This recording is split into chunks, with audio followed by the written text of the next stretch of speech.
out of puff.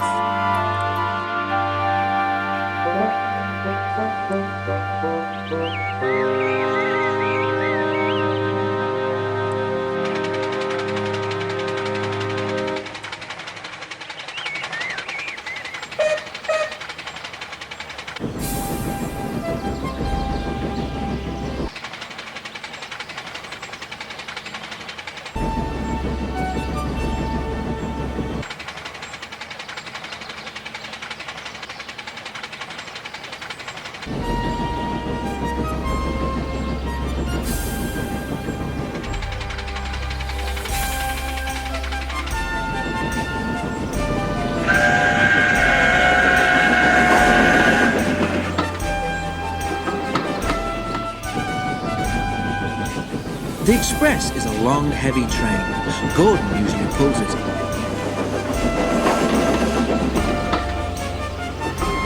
Only as far as the other railway. Another engine takes the coaches from there to London. It is an important train too, and must always run whatever happens. If Gordon is ill or busy somewhere else, James or Henry have the chance to pull it. They try their best to do it well. Too well perhaps, because sometimes the importance of the occasion goes to their smoke boxes and makes them boastful. One day, Henry was feeling pleased with himself. He had run the Express to time and the Fat Controller had congratulated him.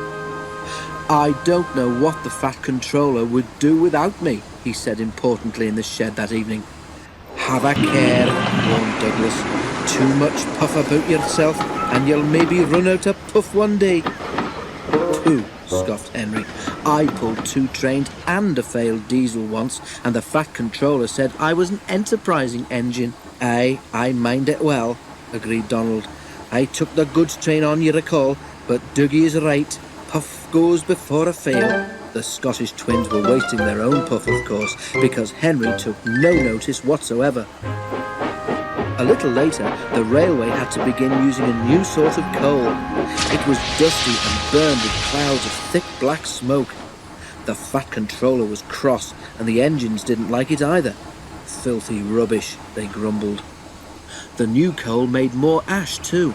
Before long, all the engines began to have pains in their smoke boxes. Hot ash collected there and gave them the most awful indigestion.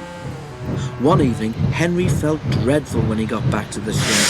His fireman had to clean an enormous pile of ash from his smoke box before he felt better.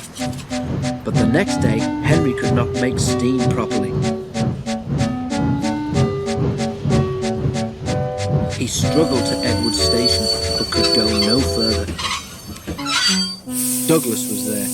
"I can't breathe," Henry wheezed. "Out a puff, are you?" asked Douglas. "Then I say we didn't warn you." Henry couldn't answer.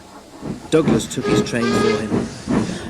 The fireman cleared away more ashes, but when he tried to close Henry's smokebox door, it did not make the airtight fit that it should have done. "Those hot ashes have bent your smokebox door," he said. "Air is coming in so that you can't breathe properly through your fire.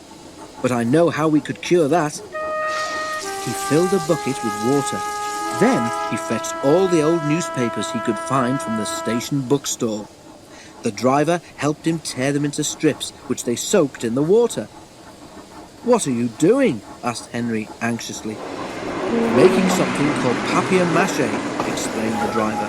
"When this paper is soggy enough, we shall paste it in your air leak so that you can breathe better. It won't last forever, but it will get us home."